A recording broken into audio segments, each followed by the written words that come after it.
Bismillahirrahmanirrahim. Assalamualaikum warahmatullahi wabarakatuh dan salam sejahtera bagi kita semua.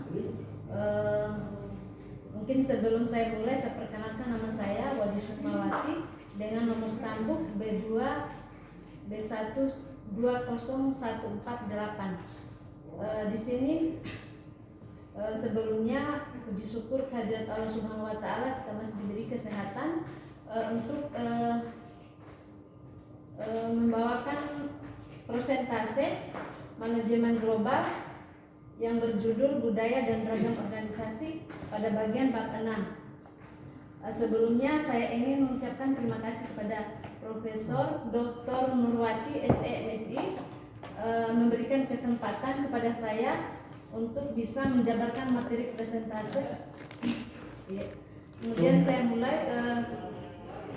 Presentase ini judulnya Budaya dan Ragam Organisasi.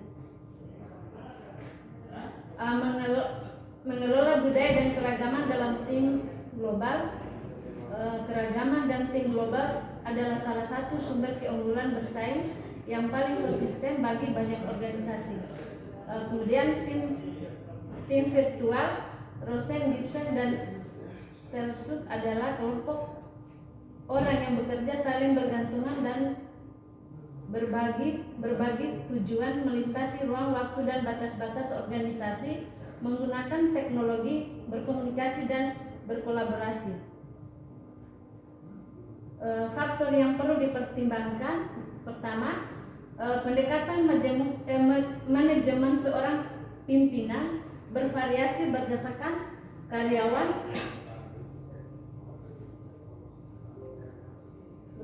budaya karyawannya. Surinder Kahai menjelaskan bagaimana pendekatan manajer dapat bervariasi berdasarkan apakah para karyawan adalah bagian dari budaya nasional, individualis atau kolektif. Yang kedua, komunikasi tanpa interaksi, tatap muka dapat memiliki kekurangan. Hal itu lebih mungkin bahwa pesan disalah tafsirkan. Menurut Stephen Reiner menjelaskan bahwa komunikasi tertulis dapat memiliki keuntungan. Kemudian yang ketiga, kepercayaan. Aktivitas membangun tim juga membangun kepercayaan. Memilih tim yang tepat dapat membantu tim menjadi lebih kohesif. Kemudian keuntungan tim global. Pertama, menurut Kirkman, bekerja virtual dapat menurunkan kerugian proses tim terkait dengan membentuk stereotiping,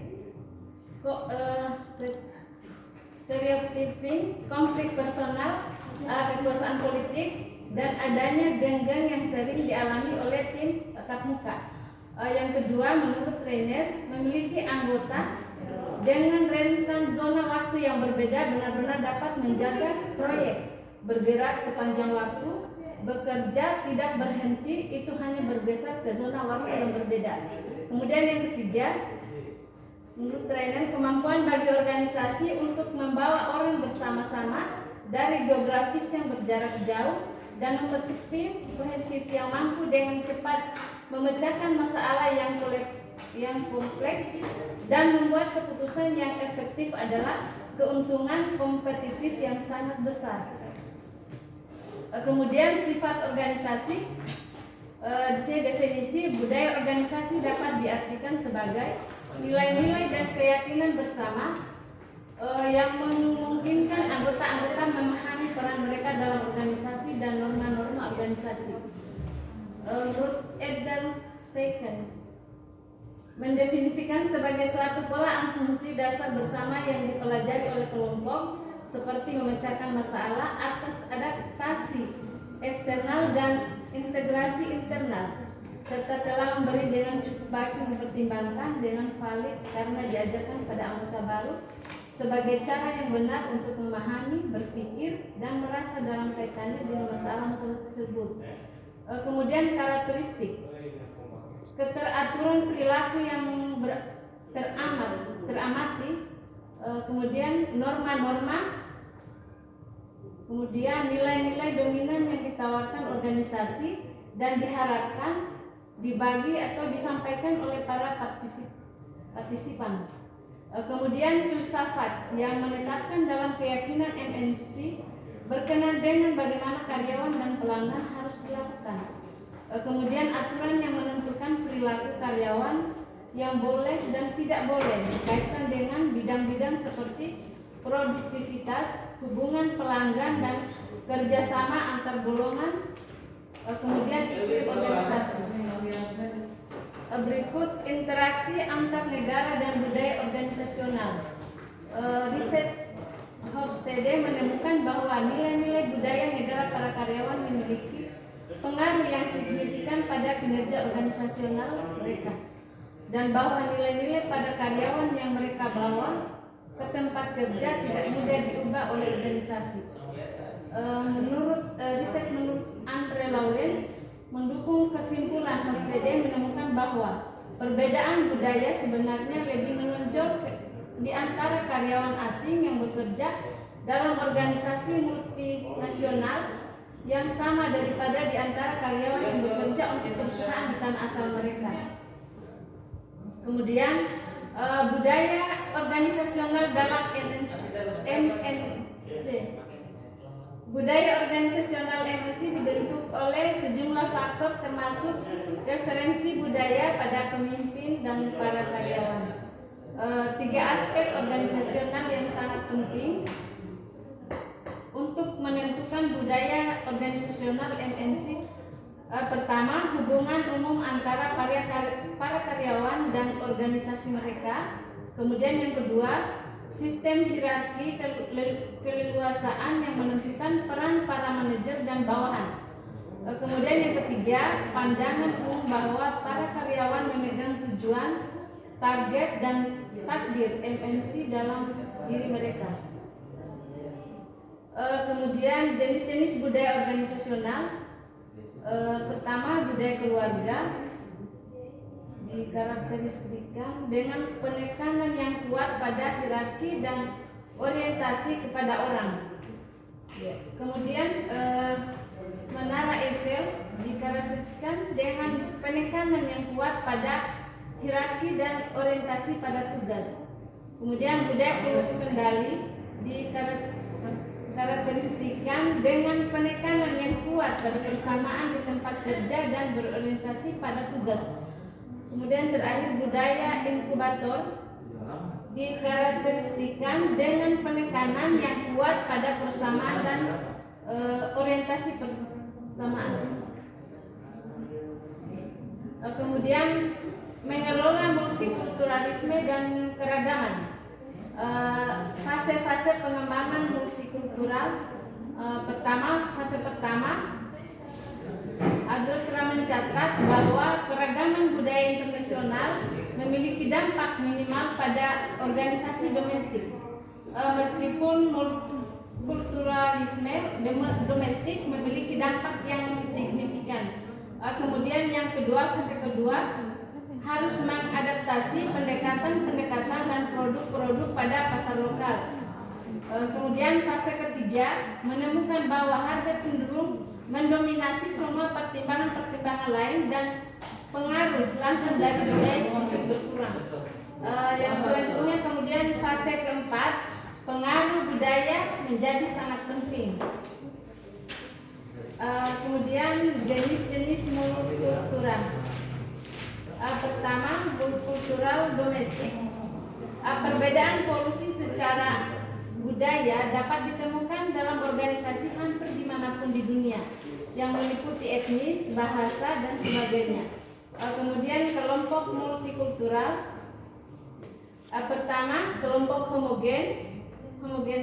homogeneous grup, di mana anggota memiliki kemiripan latar belakang dan secara umum memiliki persepsi, interpretasi, dan evaluasi atas peristiwa-peristiwa tertentu dengan cara yang sama. Kemudian kelompok token group, semua anggotanya memiliki satu latar belakang.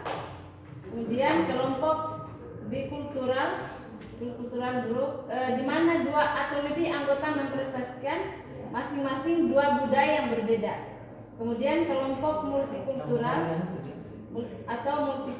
group, terdapat individu dari 3 atau lebih latar belakang etnik. Ya. Kemudian masalah potensial terkait dengan keragaman. Keragaman dapat menyebabkan kurangnya kekompakan yang tidak menghasilkan kemampuan unit untuk mengambil tindakan bersama, menjadi produktif dan menciptakan lingkungan kerja yang kondusif bagi efisiensi dan efektivitas. Persepsi dapat menghasilkan masalah yang terkait dengan status karena beberapa kelompok pada awalnya dianggap lebih kompeten dari yang lain dan diberikan status atas hal dasar tersebut. Kesalahan komunikasi dan ketidakakuratan komunikasi yang dapat terjadi karena sejumlah alasan. Kesalahpahaman dapat disebabkan oleh pembicaraan yang menggunakan kata-kata tidak jelas bagi pihak lain. Kemudian keuntungan dari keragaman, kelompok yang beragam secara budaya dapat menumbuhkan kreativitas, bahwa pada keputusan yang lebih baik serta menghasilkan kinerja yang lebih efektif dan produktif. Pertama, keragaman menghasilkan ide-ide yang lebih banyak dan lebih baik. Kemudian yang kedua, kelompok yang beragam secara budaya dapat mencegah pemikiran kelompok gopting yang disebabkan oleh kesesuaian dan tekanan sosial pada anggota-anggota kelompok untuk menyesuaikan diri dan mencapai konsensus. Membangun efektivitas tim multikultural. Dr. Coral Kovat melaporkan bahwa jika kelompok lintas budaya diarahkan secara tepat, kelompok-kelompok tersebut dapat sangat efektif memahami kondisi-kondisi efektivitas. Tim multikultural sebagian besar efektif ketika menghadapi tugas-tugas yang tidak membutuhkan keinovatifan. Menggunakan garis pedoman yang sesuai, garis yang spesifik telah terbukti bermanfaat sebagai referensi cepat bagi para manajer pada saat membentuk tim yang beragam secara budaya. Kemudian tenaga kerja multikultural yang sukses. Pendekatan sukses bagi tim kerja yang beragam secara budaya pada ini dibangun dengan 4 dasar. Pertama, baik manajemen maupun tenaga kerja mengakui bahwa masa depan mereka saling bergantung. Yang kedua, para karyawan merasa terjamin keamanan dan kepercayaan karena mereka diperlakukan secara adil. Yang ketiga, sistem produksi yang membentuk hubungan yang saling bergantung di seluruh pabrik. Kemudian yang keempat, sistem produksi dikelola untuk mengubah stres dan konflik yang terjadi setiap hari menjadi kepercayaan dan rasa saling hormat. Ya.